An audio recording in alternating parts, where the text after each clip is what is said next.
शादी के बाद 4 दीवारों में घुटन। एक लड़की की धूमधाम से शादी हुई।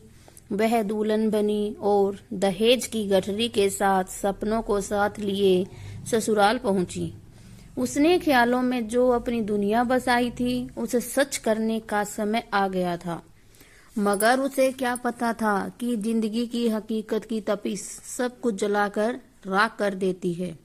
उसके हृदय में कोमल सपने पूरा होने से पहले ही सूख चुके थे। वह हर रोज मन ही मन कूटती रहती। उसे लगा शायद यह कुछ दिनों की बात है, फिर सब कुछ सही हो जाएगा। वह उस आस के सहारे जीने की कोशिश करने लगी। उसे समझ नहीं आ रहा कि पति की बेरुखी और ससुराल के माहौल में वह खुद को कैसे डाले। उसके ससुराल में ससुर और घर में सासू माँ की चलती है। वह ठहरी शहर में रहने वाली चंचल और चहकने वाली, मगर ससुराल में हंसना तो दूर, तेज बोलना भी मना है। वह आजाद ख्यालों वाली लड़की जो जींस टॉप शॉर्ट कुर्ती में रहती थी मगर गांव के ससुराल में उसे साड़ी के घूंघट में बांध दिया गया। उसे वहां सूट सलवार पहनना भी मना है। उसे घूमना फिरना पसंद है, मगर शादी के बाद अगर वह घर से बाहर कदम रखती तो सिर्फ मायके जाने के लिए। उसका तो मायका जाना भी कम ही होता है। वह एक बच्चे की माँ बन गई, मगर उसे मालूम नहीं कि पति का साथ क्या होता है। प्रेम करना तो दूर, पति तो उसका दोस्त भी नहीं बन पाया। वह हर रोज कोशिश करती कि पति उससे बात करे, उसके साथ चीजें शेयर करे, मगर पति को उसकी किसी बात से कोई फर्क नहीं पड़ता। वह न साथ बैठता न कोई मतलब रखता। उसका एक ही काम सिर्फ घर वालों के लिए काम करना, उनके लिए खाना बनाना, घर देखना, बच्चे संभालना। वह पढ़ी लिखी है, अपनी जिंदगी में कुछ करना चाहती थी, मगर उसके ससुराल में बहुओं का बाहर काम करना मना है। जहाँ ससुर और जेठ खड़े हो वहाँ उसका जाना मना है। फिर नौकरी करना तो दूर की बात है। वह हर रोज भोर में जग जाती है, सबके सोने के बाद रात 12 बजे बेड पर जाती है, सबके खाने के बाद खाती है। वह कहती है कि मुझे इतना समय नहीं मिलता कि मैं अपने शौक पूरे कर सकूं।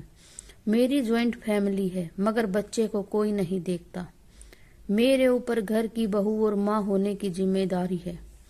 उसे आज की सोच रखने वाली लड़की से बात करना भी मना है। उसकी सहेलियां तो शादी के बाद ही छूट गई। उसे ऐसा लगता है कि वह घर के कोने में पड़ा हुआ कोई सामान हो जिससे किसी को कोई मतलब नहीं है। उसकी हालत घर की नौकरानी जैसी है। अब उसकी न कोई चाहत है न सपने।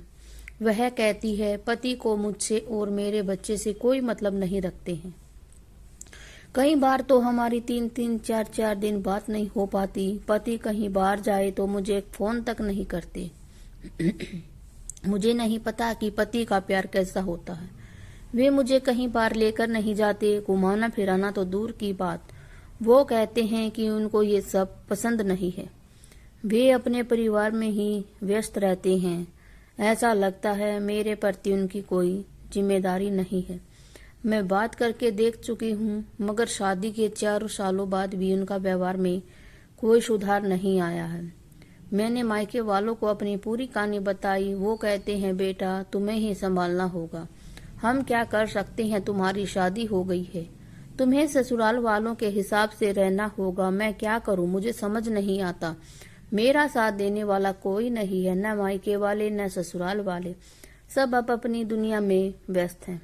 मेरा मन करता है कि मैं कहीं चली जाऊं, मगर मेरे बच्चे का क्या होगा और मैं जाऊंगी कहाँ। मुझे सपोर्ट करने वाला कोई नहीं है। मैं अपने बारे में किसी को बता भी नहीं सकती। अगर इन्हें पता चला तो बहुत बुरा होगा। मेरा इस घर में दम घुटता है। ऐसा लगता है कि मैं जी नहीं रही, बस टाइम बीत रहा है। मैं जब दूसरे कपल की हंसती खेलती तस्वीरें देखती हूँ तो सोचती हूँ मेरा ऐसा समय कब आएगा। बस इसी इंतजार में हूँ कि कब सब ठीक होगा, या फिर ऐसे ही जिंदगी बीत जाएगी। मेरी लाइफ में शायद खुशियाँ नहीं लिखी हैं, किसी जन्म की पाप भोग रही हूँ। आप सोच रहे होंगे कि आजकल के जमाने में भला ऐसा कहाँ होता है, जबकि हकीकत यह है कि यह कहानी सच्ची है। ऐसी बहुत सी लड़कियां हैं जो गांव, कस्बों, शहरों में अपने ससुराल में घुटकर जीने को मजबूर हैं। उन्हें नहीं पता कि वे कहाँ जाएंगी, क्योंकि उनके पास नौकरी नहीं है। वे घर छोड़ने की कल्पना नहीं कर सकती, क्योंकि शादी के बाद मायके वाले भी उसे पराया कर दिया है। उनके लिए तलाक के बारे में सोचना भी पाप है, क्योंकि वे अपने लिए आवाज ही नहीं उठाना चाहती। वे तो बस अपनी शादी को बचाने में पूरी ताकत लगा देती हैं।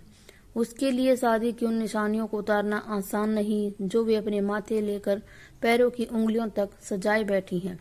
वह छोड़ी हुई औरत कहलाने से डरती हैं। अब आप ही बताइए, ऐसी महिलाओं को क्या करना चाहिए?